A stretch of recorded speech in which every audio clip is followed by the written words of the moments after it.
আসসালামু আলাইকুম। বাংলাভিশন সংবাদে আপনাদের সাথে আছি শিকা আজিজ। শুরুতেই বিআরবি কেবল সংবাদ শিরোনাম।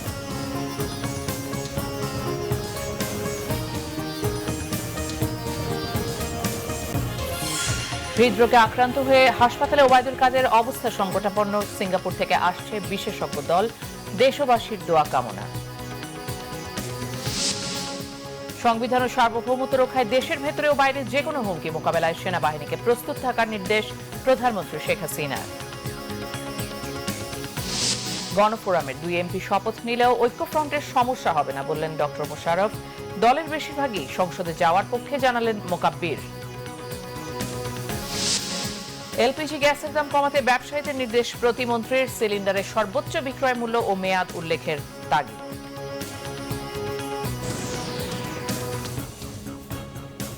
বিআরবি কেবল সংবাদ শিরোনাম দেখছিলেন, বিস্তারিত সংবাদ। হৃদরোগে আক্রান্ত হয়ে বঙ্গবন্ধু মেডিকেলে ভর্তি হয়েছেন আওয়ামী লীগ সাধারণ সম্পাদক ওবায়দুল কাদের। তাঁকে রাখা হয়েছে 72 ঘন্টার পর্যবেক্ষণে। হার্টে ধরা পড়েছে 3টি ব্লক। চিকিৎসকরা জানান তিনি চোখ খুলেছেন, সাড়া দিচ্ছেন, তবে এখনও সংকটাপন্ন। এই মুহূর্তে তাঁকে কোথায় স্থানান্তর করা সম্ভব নয়। তাকে দেখতে হাসপাতালে গেছেন রাষ্ট্রপতি ও প্রধানমন্ত্রী। এদিকে ওবায়দুল কাদেরের শারীরিক অবস্থা পর্যবেক্ষণে সিঙ্গাপুরের একটি বিশেষজ্ঞ দল চিকিৎসক আসছেন ঢাকায়। রাজশাহী থেকে ঢাকা ফিরেই চিকিৎসাধীন আওয়ামী লীগের সাধারণ সম্পাদক এবং সড়ক পরিবহন ও সেতুমন্ত্রী ওবায়দুল কাদেরকে দেখতে বেলা 3:30টার দিকে বঙ্গবন্ধু মেডিকেলে যান প্রধানমন্ত্রী শেখ হাসিনা। চিকিৎসকদের কাছে তিনি ওবায়দুল কাদেরের শারীরিক অবস্থার খোঁজ খবর নেন। প্রধানমন্ত্রী শেখ হাসিনার পরপরই বঙ্গবন্ধু শেখ মুজিব মেডিকেল বিশ্ববিদ্যালয় হাসপাতালে ওবায়দুল কাদেরকে দেখতে যান রাষ্ট্রপতি মোহাম্মদ আব্দুল হামিদ। ওবায়দুল কাদেরের শারীরিক অবস্থা সম্পর্কে চিকিৎসকরা রাষ্ট্রপতিকে অবহিত করেন। এর আগে রবিবার সকালে নেম ভবনের বাসায় হঠাৎ অসুস্থ হয়ে পড়েন সড়ক পরিবহন ও সেতুমন্ত্রী ওবায়দুল কাদের। পরে তাকে ভর্তি করা হয় বঙ্গবন্ধু শেখ মুজিব মেডিকেল হাসপাতালে। দিনভর পরীক্ষা নিরীক্ষা শেষে চিকিৎসকরা জানান পর্যবেক্ষণে রাখা হয়েছে। পরিস্থিতি বুঝে উন্নত চিকিৎসার জন্য সিঙ্গাপুর নেওয়ার সিদ্ধান্ত নেওয়া হবে। ওদের যে টিম আসতেছে তারা যদি কোনো কমপ্লিকেশন হলে প্লেনে এয়ার অ্যাম্বুলেন্সে কমপ্লিকেশন হলে সেটা ফেস করার মতো বা ট্যাকেল করার মতো তাদের সে প্রযুক্তি বলেন, সে ম্যান পাওয়ার বলেন, সেই ধরনের এক্সপার্টাইজ বলেন, সেটা যদি থাকে তখন কেবল আমরা অ্যালাউ করব। অনেক ধরনের জটিলতা হয়, সেই জটিলতা থেকে মুক্ত থাকার জন্য আমাদেরকে নিরিবিলি চিকিৎসা সেবা দেওয়ার আমাদেরকে সুযোগ করে দিতে হবে। আর তাছাড়া অন্যান্য রোগীদেরও কিন্তু অসুবিধা অনেক, সব কিন্তু হার্টের পেশেন্ট। বঙ্গবন্ধু মেডিকেলের কার্ডিওলজির বিভাগের চেয়ারম্যান সৈয়দ আলী আহসান জানান ওবায়দুল কাদেরের কয়েকটি ব্লক ধরা পড়েছে। উনি এখন হেমোডাইনামিক্যালি স্টেবল আছেন, চোখ খুলছেন, কথা বলছেন, কিন্তু ক্রিটিক্যাল স্টেজই বলবো, এখন ক্রিটিক্যাল স্টেজই আছেন। উনি পা নাড়াচ্ছেন, নাড়ায় বলতেছেন কথাবার্তা। এই হেমোডাইনামিক স্টেবিলিটি যদি আইবিপি মেশিন দেয় কিছুক্ষণ স্টেবল থাকে, তাহলে আমাদের সিদ্ধান্ত দুইটা হবে, যে আমরা হয়তো মেডিকেলও থেরাপি দিয়েও যেতে পারি অথবা বাইপাস, নেক্সট হয়তো অন্যান্য যে নালীগুলা ব্লক আছে সেইগুলা খুলে দেওয়ার জন্য হয়তো বা বাইপাস করতে পারি। এই রিপারফিউশন ইনজুরি থেকে বেরিয়ে আসতে বেশ কিছুটা সময় লাগে। কোনো সময় 6 ঘন্টা, কোনো সময় 12 ঘন্টা, কোনো সময় আবার 1 দিন বা 2 দিনও লেগে যেতে পারে। তো এখন উনি রিপারফিউশন ইনজুরির স্টেজে আছেন। বাট থিং ইজ দ্যাট সেই চোখ বন্ধ করার অবস্থা থেকে পিএম যখন ডাকলেন, ওই যে আমরা বলি ব্লিঙ্কিং, চোখটা একটু জাস্ট পাতানো উঠছেন, কারণ নোন ভয়েস যখন কানে যায় তখন মানুষ একটু রেসপন্স করে। That was the first. আমিও তখন পাশে ছিলাম, আমরা সবাই পাশে। আর লাস্ট যখন প্রেসিডেন্ট সাহেবকে ডাকলেন, উনি মহামান্য প্রেসিডেন্ট ডাকার পরে উনি চোখ খুলে তাকালেন। আর এখন উইথ হাই সাপোর্ট এবং আইআইবিপিতে উনি আছেন, স্টেডিলি ইমপ্রুভ করছে। ওবায়দুল কাদেরের অসুস্থতার খবরে হাসপাতালে ছুটে যান নেতাকর্মীরা। দলের সাধারণ সম্পাদকের পরিস্থিতির তথ্য জানিয়েছেন আওয়ামী লীগের অন্য নেতারাও। উনি ভালো আছেন। কোনো ভিজিটর আমার দলের নেতাকর্মীরা অহেতুক যেন ওনার ওখানে যে ডিস্টার্ব না করেন, সেই জন্য দলের পক্ষ থেকে আমি সকলের কাছে অনুরোধ জানাচ্ছি। দলীয় নেতাকর্মীদের অযথা হাসপাতালে ভিড় না করার আহ্বান জানান আওয়ামী লীগের নীতি নির্ধারকরা। সেই সাথে ওবায়দুল কাদেরের শারীরিক সুস্থতায় দেশবাসীর কাছে দোয়া চেয়েছেন তারা। S M Faiz, Banglavision, Dhaka. দর্শক, এই মুহূর্তে বঙ্গবন্ধু শেখ মুজিব মেডিকেল বিশ্ববিদ্যালয়ে আছেন আমাদের রিপোর্টার মহিবুল্লাহ মহিব। সরাসরি কথা বলছি মহিবের সঙ্গে। মহিব, আওয়ামী লীগ সাধারণ সম্পাদকের শারীরিক অবস্থা এখন কেমন, আর সিঙ্গাপুরের বিশেষজ্ঞ চিকিৎসকরা কখন আসবেন? আপনার কাছে কি তথ্য আছে? ইশিকা, আপনি এতক্ষণ যেটি আমি জানাচ্ছিলাম সেটি হচ্ছে সকাল 8:30টায় কিন্তু ওবায়দুল কাদের অসুস্থ অবস্থায় তাকে এই বঙ্গবন্ধু শেখ মুজিব মেডিকেল বিশ্ববিদ্যালয়ে নিয়ে আসা হয়। তারপরে তখন তার কিন্তু হার্টবিট একেবারেই ছিল না বললেই চলে, যেটি চিকিৎসকরা জানিয়েছেন। তারপরে তাকে বিশেষায়িত চিকিৎসার পরে তার স্বাস্থ্যের অবস্থাটা কিছুটা উন্নতি হলেও 12টার দিকে আবার অবনতি হয়। পরে 3টার পরে যখন মাননীয় প্রধানমন্ত্রী এবং রাষ্ট্রপতি যখন আসেন তখন কিন্তু কিছুটা মিটমিট করে তাকিয়েছিলেন ওবায়দুল কাদের। এখন পর্যন্ত তার শারীরিক অবস্থা অনেকটা অপরিবর্তিত রয়েছে। তবে সিঙ্গাপুর থেকে যেই চিকিৎসক দল আসার কথা, তাদের সঙ্গে মূলত কিন্তু এই বিএসএমএমইউ বা বঙ্গবন্ধু শেখ মুজিব মেডিকেল বিশ্ববিদ্যালয় কর্তৃপক্ষ কিন্তু সিঙ্গাপুরের সঙ্গে তারা আদৌ যোগাযোগ করেনি, যে কারণেই তারা এখানকার চিকিৎসকরা সেই বিষয়টি বলতে পারেনি। তবে গণভবন থেকে সিঙ্গাপুরে কথা বলা হয়েছে, তারাই যোগাযোগ করছেন, তারাই বিষয়টিকে সবচেয়ে বেশি তদারকি করছেন। সেখান থেকে যেটি জানিয়েছেন যে 7:30টার পরপরই এই চিকিৎসকরা সিঙ্গাপুর থেকে চলে আসবেন। তবে ওবায়দুল কাদেরের যে শারীরিক অবস্থা, এই অবস্থায় তাকে অন্য কোনো বিশেষায়িত হাসপাতাল বা অন্য দেশের বাইরে নিয়ে যাওয়ার মতো শারীরিক অবস্থা তার নেই। চিকিৎসকরা যেটি বলেছেন যে এই অবস্থায় যাতে কম নড়াচড়া যত বেশি করানো যায় তত বেশি তিনি ভালো থাকবেন। এই কারণেই হয়তো আগামী 72 ঘন্টা পর্যন্ত তাকে পর্যবেক্ষণে রাখা হবে। এই সময়ের মধ্যে যদি তার শারীরিক অবস্থার উন্নতি না হয় খুব তাকে অন্যত্র স্থানান্তর করাটা সেক্ষেত্রে অনেকটাই জটিল। তবে আরেকটি বিষয় আপনাকে বলে রাখি যে ওবায়দুল কাদেরের কিন্তু হার্টে 3টি ব্লক ছিল, যেটির একটিতে শতভাগ ব্লক ছিল, যেটিতে সকালবেলা এনজিওগ্রামের সঙ্গে সঙ্গেই সেটিকে রিং পরিয়ে দেওয়া হয়েছে। বাকি যে 2টি ব্লক আছে সেটির মধ্যে একটিতে 99% ব্লক এবং আরেকটিতে 80%। তো এখন শারীরিক অবস্থা উন্নতি যদি না হয় তাহলে বাকি 2টিতে রিং পরানো অথবা ফার্দার অন্যান্য কোনো চিকিৎসার ব্যবস্থা নেওয়াটাও কিন্তু অসম্ভব। তবে ডাক্তাররা আশাবাদী যে তিনি যে কোনোভাবেই তার শারীরিক অবস্থার উন্নতি হবে, তবে তিনি শঙ্কামুক্ত নন। কিছুক্ষণ আগেও যেটি বিএসএমএমইউ কর্তৃপক্ষ একটি সংবাদ ব্রিফিংয়ে তারা জানিয়েছেন যে তার শারীরিক চিকিৎসার জন্য সর্বোচ্চ চেষ্টা করে যাচ্ছেন এখানকার একটি ডাক্তারদের বিশেষজ্ঞ দল। এই ছিল ইশিকা আমার কাছে বঙ্গবন্ধু শেখ মুজিব মেডিকেল বিশ্ববিদ্যালয়ে আওয়ামী লীগ সাধারণ সম্পাদক ওবায়দুল কাদেরের চিকিৎসার সর্বশেষ তথ্য। মহিব, ধন্যবাদ আপনাকে। দর্শক, বঙ্গবন্ধু শেখ মুজিব মেডিকেল বিশ্ববিদ্যালয়ে অবস্থানরত আমাদের রিপোর্টার মহিবুল্লাহ মহিবের কাছে জানছিলাম আওয়ামী লীগ সাধারণ সম্পাদক ওবায়দুল কাদেরের সর্বশেষ শারীরিক অবস্থা। সংবিধান ও সার্বভৌমত্ব রক্ষায় ঐক্যবদ্ধ থেকে দেশের ভেতরে ও বাইরে যে কোনো হুমকি মোকাবেলায় সেনাবাহিনীকে প্রস্তুত থাকার নির্দেশ দিয়েছেন প্রধানমন্ত্রী শেখ হাসিনা। রাজশাহী সেনানিবাসে বাংলাদেশ ইনফ্যান্ট্রি রেজিমেন্টের 4টি ব্যাটালিয়নকে জাতীয় পতাকা প্রদান শেষে প্রধানমন্ত্রী এ নির্দেশ দেন।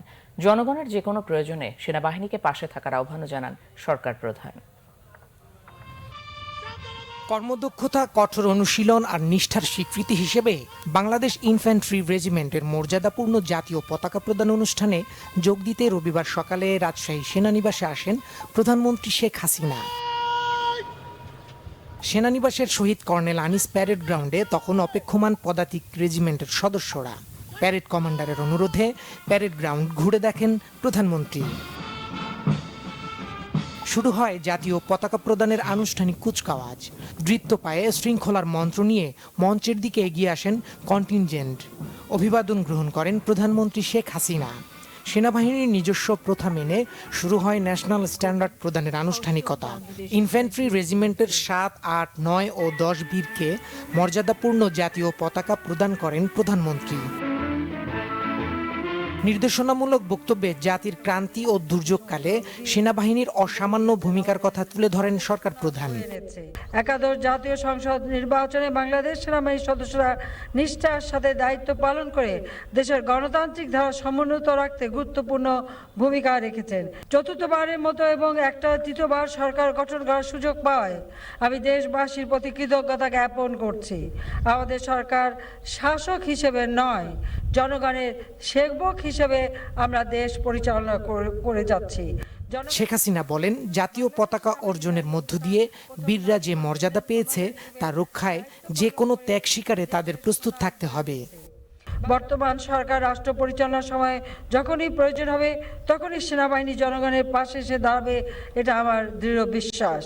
পবিত্র সংবিধান ও দেশ মাতৃকার সার্বভৌমত্ব রক্ষার জন্য আপনাদের ঐক্যবদ্ধ থেকে অভ্যন্তরীণ কিংবা বাহ্যিক যে কোনো হুমকি মোকাবেলায় সদা প্রস্তুত থাকতে হবে। আধুনিক ও চৌকস সশস্ত্র বাহিনী গড়ে তুলতে তার সরকার দৃঢ় প্রত্যয়ী বলেও জানান প্রধানমন্ত্রী শেখ হাসিনা। দীপন দেওয়ান, বাংলা ভিশন, ঢাকা।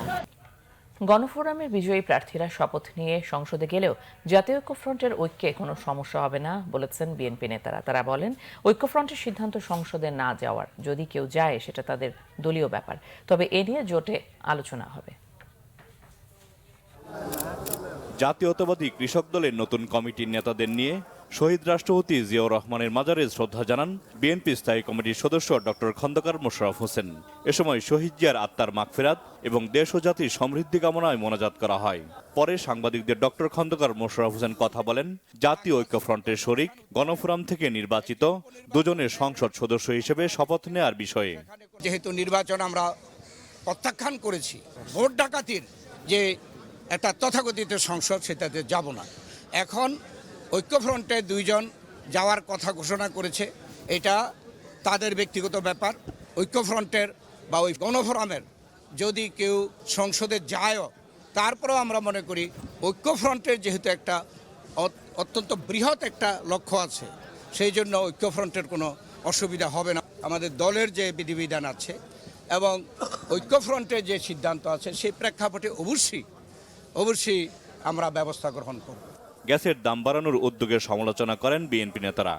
যে গ্যাসের দাম তারা কয়েক গুণ বৃদ্ধি করে আজকে যে অবস্থায় রেখেছে, আবার যদি বৃদ্ধি করে তাহলে এটা মরার উপরে খাড়ার ঘা হবে।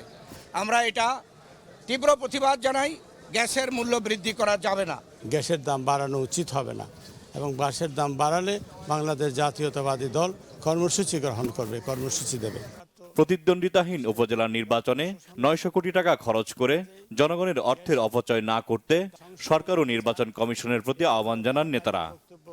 জাহাঙ্গীর আকন্দ, বাংলা ভিশন, ঢাকা। সংসদ সদস্য হিসেবে শপথ নেওয়ার সিদ্ধান্তে দলের সাথে কোনো দূরত্ব তৈরি হবে না বলে মন্তব্য করেছেন সিলেট 2 আসনে গণফোরাম থেকে নির্বাচিত মোকাব্বির খান। 7 মার্চ সংসদ সদস্য হিসেবে শপথ নিতে শনিবার স্পিকারকে চিঠি পাঠিয়েছেন গণফোরাম থেকে নির্বাচিত সুলতান মোহাম্মদ মনসুর ও মোকাব্বির খান। দুপুরে রাজধানীর উত্তরার বাসায় মোকাব্বির খান বলেন, দলের নীতি নির্ধারণী ফোরামের বেশিরভাগই সংসদে যাওয়ার পক্ষে মত দিয়েছেন।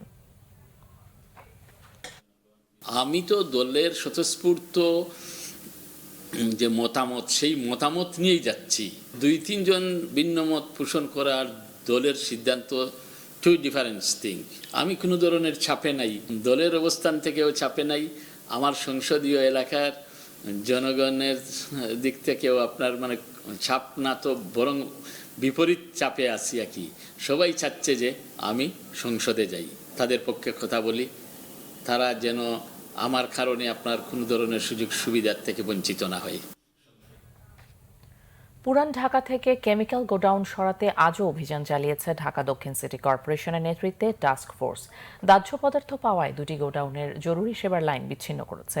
অভিযান অব্যাহত রাখার ঘোষণা দিয়েছে টাস্ক ফোর্স। আজও অভিযানের ব্যাপারে অসন্তোষ জানিয়েছে স্থানীয়রা। এদিকে স্বরাষ্ট্রমন্ত্রী আসাদুজ্জামান খান বলেছেন, পুরান ঢাকা থেকে কেমিক্যাল ও দাহ্য পদার্থ সরাতে পিছপা হবে না সরকার। পুরান ঢাকার চুড়িহাট্টায় গত 20 ফেব্রুয়ারি ভয়াবহ অগ্নিকাণ্ডে ব্যাপক প্রাণহানির পর ঘোষণা অনুযায়ী ঢাকা দক্ষিণ সিটির নেতৃত্বে টাস্কফোর্সের অভিযান চলে 4র্থ দিনের মতো। মোট 5টির মধ্যে একটি টিম চকবাজারের চুড়িহাট্টা এলাকায় বেলা 12টার দিকে অভিযান চালায়। এখানকার 6টি ভবনের নিচে থাকা গোডাউনে কি কি মাল আছে তা পরীক্ষা করা হয়। দাহ্য পদার্থ হিসেবে স্বীকৃত 29টি উপাদানের কোনোটি পাওয়া গেলে সেগুলোর বিরুদ্ধে ব্যবস্থা নেওয়া হয়। কেটে দেওয়া হয় সেসব গোডাউনের জরুরি সেবার সংযোগ লাইন। আমরা অভিযান চালিয়েছি, তার মধ্যে ওইটাতে আমরা কাঁচের চুড়ি দেখেছি, এটা আমাদের এর মধ্যে পড়ে না, আমরা এখানে কোনো কিছু করি না। আরেকটা আমরা দেখলাম ওই কারখানা থেকে তারা তাদের প্লাস্টিক জিনিসপত্র অলরেডি সরিয়ে নিয়েছে। বাদ বাকি 3টা কারখানার সার্ভিস আমরা বন্ধ করে দিয়েছি। তবে স্থানীয়রা অভিযোগ করেছেন গোডাউন সরিয়ে নিতে কোনো সময় না দিয়েই হঠাৎ অভিযান চালানো হচ্ছে। এখানে প্রায় কয়েক হাজার ফ্যাক্টরি আছে, আর ইচ্ছে করলে একদিনে কিন্তু ফ্যাক্টরিগুলো স্থানান্তর করা যায় না। ফুট করে লাইনটা কাটা দেয়, ফুট করে একটা কারখানা তালা দেওয়া দেয়, তখন আমরা এত টাকা বেতন, এত টাকা ব্যাংকের ঋণ আছে, এগুলো আমরা কেমনে 7 মাসে কিস্তি পরিশোধ করব। নিস্তা লইলো কারখানা 5 তলা পুরাটা বাড়াতি আছে, ফ্যামিলি আছে, পানির লাইন, গ্যাস লাইন কাটা দিলে ওরা কি করবে? এদিকে স্বরাষ্ট্রমন্ত্রী জানিয়েছেন পুরান ঢাকাকে কেমিক্যাল মুক্ত করতে একটি নীতিমালা করা হচ্ছে। যারা কেমিক্যাল গোডাউন সরাতে বাধা দিচ্ছেন তারা তাদের ভুল বুঝতে পারবেন বলে আশা করেন তিনি। মাননীয় প্রধানমন্ত্রী এ ব্যাপারে অত্যন্ত সিরিয়াস এবং তিনি একটা দিক নির্দেশনা দিয়েছেন যে এখান থেকে সরিয়ে যাওয়ার জন্য। সেগুলো সরিয়ে নেওয়া হচ্ছে পর্যায়ক্রমে। আপনারা দেখেছেন ট্রাক লেগে গিয়েছে, এগুলো সরিয়ে নেওয়ার জন্য। যারা যারা বাধা দিয়েছেন তাদের ভুল ভাঙবে, তারাও নিজেরাই সহায়তা করবেন সরিয়ে নেওয়ার জন্য। সচিবালয়ে এক অনুষ্ঠানে এসব তথ্য জানান স্বরাষ্ট্রমন্ত্রী। আরিফুল হক, বাংলা ভিশন, ঢাকা। যে কোনো উপায়ে এলপিজি বা সিলিন্ডার গ্যাসের দাম কমাতে ব্যবসায়ীদের নির্দেশ দিয়েছেন বিদ্যুৎ ও জ্বালানি প্রতিমন্ত্রী নসরুল হামিদ। তিনি বলেন, দাম নিয়ন্ত্রণে নীতিমালা করার পদক্ষেপ নেওয়া হবে। সিলিন্ডারের উপরে সর্বোচ্চ বিক্রয় মূল্য ও মেয়াদ উল্লেখ করার তাগিদও দেন প্রতিমন্ত্রী। সাউথ এশিয়া এলপিজি সামিটের উদ্বোধন করে এসব কথা বলেন তিনি। এ সময় ব্যবসায়ীরা বলেন, আন্তর্জাতিক দামের ওপর বাজার নির্ভর করে, তারপরও কিভাবে সাশ্রয় করা যায় তা ভেবে দেখছেন তারা। পাইপলাইনে বাসাবাড়িতে গ্যাস সরবরাহ বন্ধ করে সিলিন্ডার বা এলপিজিকে উৎসাহ দিতে চায় সরকার। দেশের 70% মানুষের কাছে এলপিজি পৌঁছে দেওয়ার লক্ষ্য রয়েছে সরকারের, কিন্তু এলপিজির দাম নির্ধারণে সরকারের কোনো ভূমিকা নেই। ব্যবসায়ীদের ইচ্ছার উপর নির্ভর করে এলপিজির দাম, যে কারণে বাজারে এক এক দামে বিক্রি হয় এক এক কোম্পানির এলপিজির সিলিন্ডার। রবিবার রাজধানীতে শুরু হয়েছে দুদিনের সাউথ এশিয়া এলপিজি সামিট। এর উদ্বোধন করেন বিদ্যুৎ ও জ্বালানি প্রতিমন্ত্রী নসরুল হামিদ। এ সময় তিনি এলপিজির দাম কিভাবে কমানো যায় সে পদক্ষেপ নিতে নির্দেশ দেন ব্যবসায়ীদের। বারবার বলেছে অ্যাসোসিয়েশনকে যে রিটেল প্রাইস সর্বোচ্চ কত হবে সেটা কিন্তু বেঁধে দিতে হবে এবং সেখানে কোনো ফাঁকিঝুঁকি চলবে না। যদি তারা বলেন যে আমরা ফ্যাক্টরি প্রাইস নির্ধারণ করে দিব, বাকি রিটেলের উপর আমাদের কোনো হাত থাকবে না, তাহলে কিন্তু এটা মনোপলাইজ হয়ে যাবে। যার যেরকম ইচ্ছা সেরকম দাম রাখছে এবং সেরকমই তাই হচ্ছে।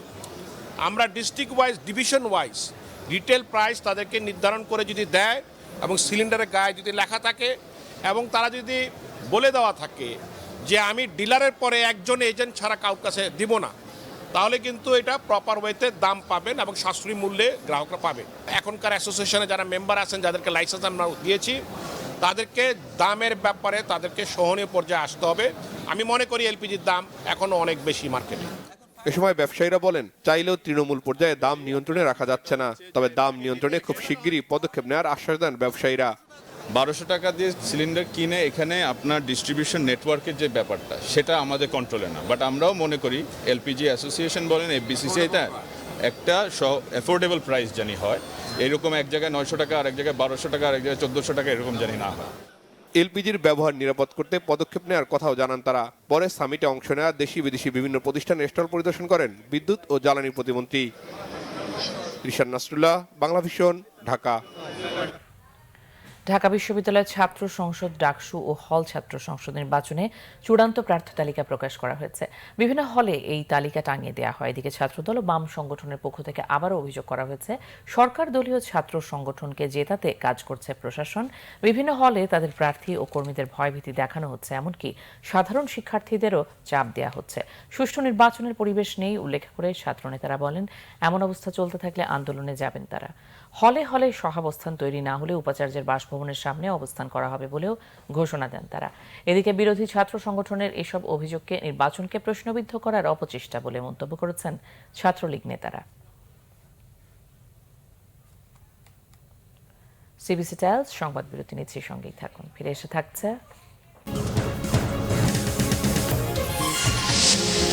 সৌদি দূতাবাস কর্মকর্তা খালাফ হত্যায় আজ রাতে কাশিমপুর কারাগারে সাইফুলের ফাঁসি, সব প্রস্তুতি শেষ। যে কোনো দুর্যোগে বাংলাদেশের পাশে থাকবে যুক্তরাষ্ট্র, জানালেন রাষ্ট্রদূত মিলার্ড। রোহিঙ্গা ইস্যুতে আরো $45 মিলিয়ন সাহায্যের ঘোষণা।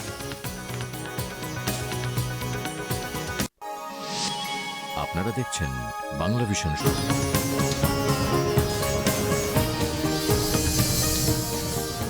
স্বাগত আরেকবার বাংলা ভিশন সংবাদে।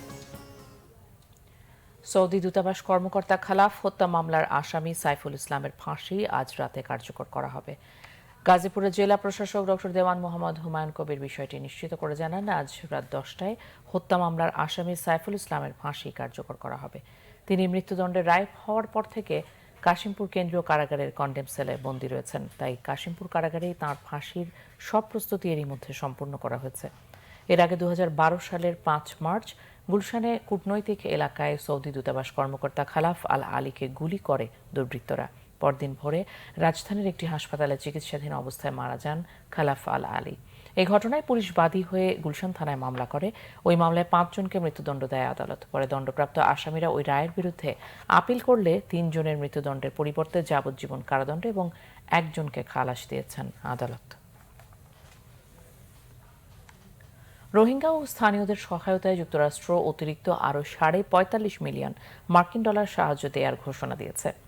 দুর্যোগ ব্যবস্থাপনা ও ত্রাণ প্রতিমন্ত্রী ডাক্তার এনামুর রহমানের সঙ্গে সৌজন্য সাক্ষাৎ করে এই ঘোষণা দেন মার্কিন রাষ্ট্রদূত রবার্ট মিলার। দুপুর 2:30টায় সচিবালয়ে ত্রাণ প্রতিমন্ত্রীর কক্ষে দেখা করতে যান মার্কিন রাষ্ট্রদূত। এই সময় রোহিঙ্গার সংকট সহ যে কোনো দুর্যোগে যুক্তরাষ্ট্র বাংলাদেশের পাশে আছে বলে জানান মার্কিন রাষ্ট্রদূত রবার্ট মিলার। তিনি বলেন, রোহিঙ্গাদের সহায়তায় জাতিসংঘের নেতৃত্বে গঠিত জয়েন্ট রেসপন্স প্ল্যান জেআরপিতে যুক্তরাষ্ট্র এই অর্থ সহায়তা প্রদান করবে। জেআরপিতে যুক্তরাষ্ট্রের মোট $60 মিলিয়ন সহায়তার আশ্বাস রয়েছে। এর অর্থ রোহিঙ্গা ও কক্সবাজারের স্থানীয় জনগণের সহায়তায় ব্যয় করা হবে।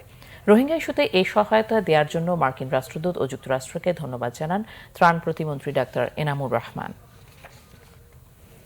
বিএনপি চেয়ারপারসন বেগম খালেদা জিয়ার বিরুদ্ধে নাইকো দুর্নীতি মামলায় অভিযোগ গঠনের পরবর্তী শুনানি 19 মার্চ নির্ধারণ করেছে আদালত। রবিবার নাজিমুদ্দিন রোডের পুরাতন কেন্দ্রীয় কারাগারে বসানো বিশেষ জজ আদালতে বেগম খালেদা জিয়ার সময়ের আবেদন মঞ্জুর করে শুনানির এদিন ধার্য করা হয়।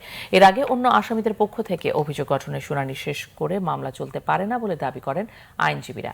এই মামলা থেকে তাদের অব্যাহতিরও আবেদন জানান আসামিপক্ষের আইনজীবীরা। এদিকে বেগম জিয়ার চিকিৎসার জন্য করা আবেদনের আগে কোনো আদেশ না দিলেও আজ আদেশ দেবেন বলে জানায় আদালত। কানাডীয় প্রতিষ্ঠান নাইকোর সঙ্গে অস্বচ্ছ চুক্তির মাধ্যমে রাষ্ট্রের আর্থিক ক্ষতি ও দুর্নীতির অভিযোগে বেগম খালেদা জিয়া সহ 5 জনের বিরুদ্ধে 2007 সালে মামলাটি করে দুর্নীতি দমন কমিশন। সিবিসি টাইলস সংবাদ বিরতি আরও একবার, সঙ্গেই থাকুন। ফিরে এসে থাকছে পাকিস্তানে হামলা নিয়ে প্রশ্ন তোলা বিরোধী দলগুলো শত্রুদের সহযোগী বললেন ভারতের প্রধানমন্ত্রী নরেন্দ্র মোদী।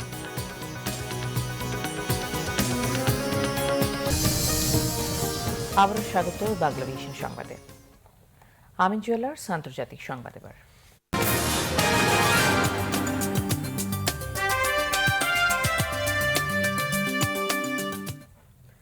পাকিস্তানের ভেতরে হামলা নিয়ে প্রশ্ন তোলা বিরোধী দলগুলোকে শত্রুদের সহায়ক বলেছেন ভারতের প্রধানমন্ত্রী নরেন্দ্র মোদী। ওই হামলার বিষয়ে কোনো তথ্য প্রমাণ না দেওয়ার স্পষ্ট বার্তা দিয়েছেন ভারতের অর্থমন্ত্রী অরুণ জেটলি। বিহারের নির্বাচনী জনসভায় সমালোচকদের উদ্দেশ্যে প্রধানমন্ত্রী মোদী বলেন, চৌকিদার বলে কটাক্ষ করলেও দেশবিরোধী অপতৎপরতার বিষয়ে সজাগ তিনি।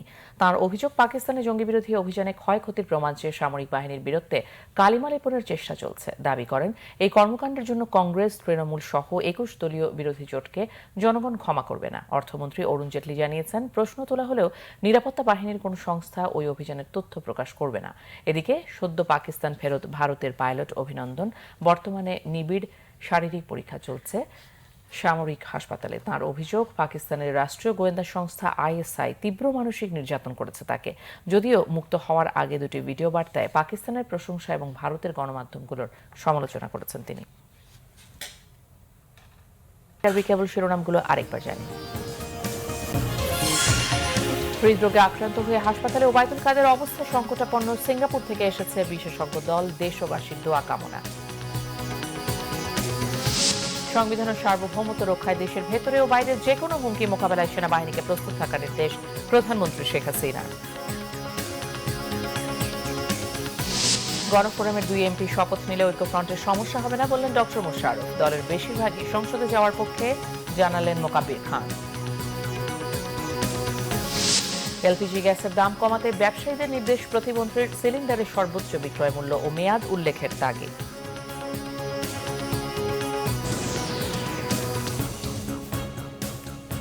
ছিল এখনকার মতো। পরের সংবাদ রাত 10:30টায় 9টায় নিউজ টপসের আমন্ত্রণ রইল। ফেসবুকে বাংলাভিশন সংবাদ সরাসরি দেখতে লগ ইন করতে পারেন facebook.com/বাংলাভিশন।